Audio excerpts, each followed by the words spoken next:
lays out what I consider to be a stunning indictment of the FBI and the Department of Justice. And I can tell you from my time at the Department of Justice and from my time in law enforcement, any responsible leader, when hearing that you're talking about sending in spies and sending in a wiretap on any presidential nominee, should say, what in the hell are we doing? And by the way, the people up the chain who are saying we didn't know, if you had responsible leadership, there's no more important decision than you make. I can tell you when I was at DOJ, if someone said, let's tap Hillary Clinton, or let's tap Bill Clinton or John Kerry, the people there would have said, what in the hell are you talking about? What was going on here? This wasn't Jason Bourne.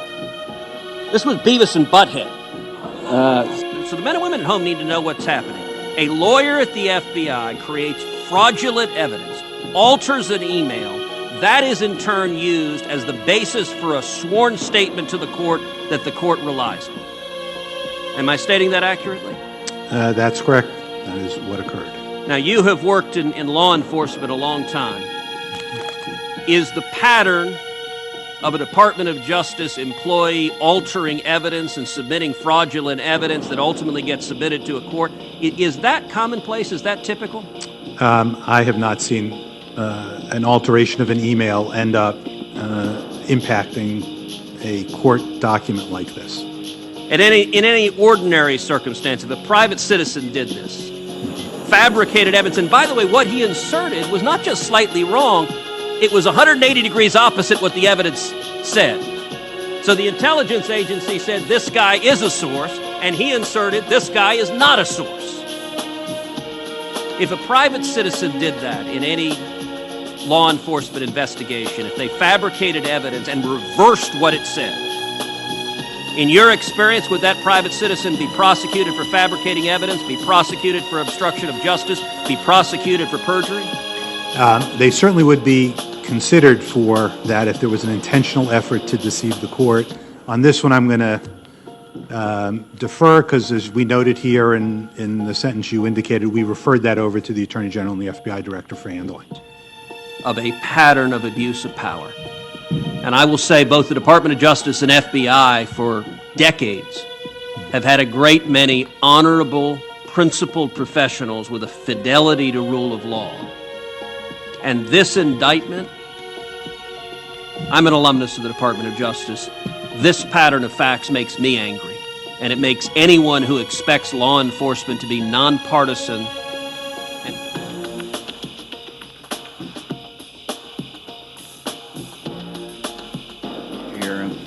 of knowing that the subsource disavows the dossier that was the primary reason you got a warrant, finding that a lawyer doctored an email to keep the investigation going in a way unfair to Mr. Page. This is not routine. Do you agree with that? It is definitely not. It certainly better not be routine, and I don't know any reason to think it is routine. Is it kind of off the charts bad? It's pretty bad.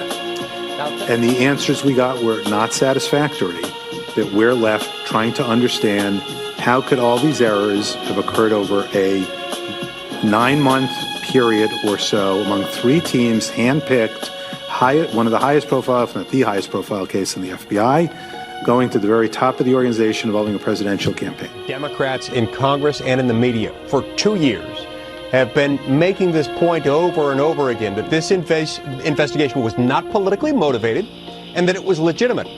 Now, with the Inspector General's report and his testimony before the Senate Judiciary Committee today, we see that those things cast serious doubts on both of those conclusions. We also see, Sean, that there are opportunities, as I've been warning now for 9 years, ripe with opportunity for abuse is this Fisa, this Foreign Intelligence Surveillance Act.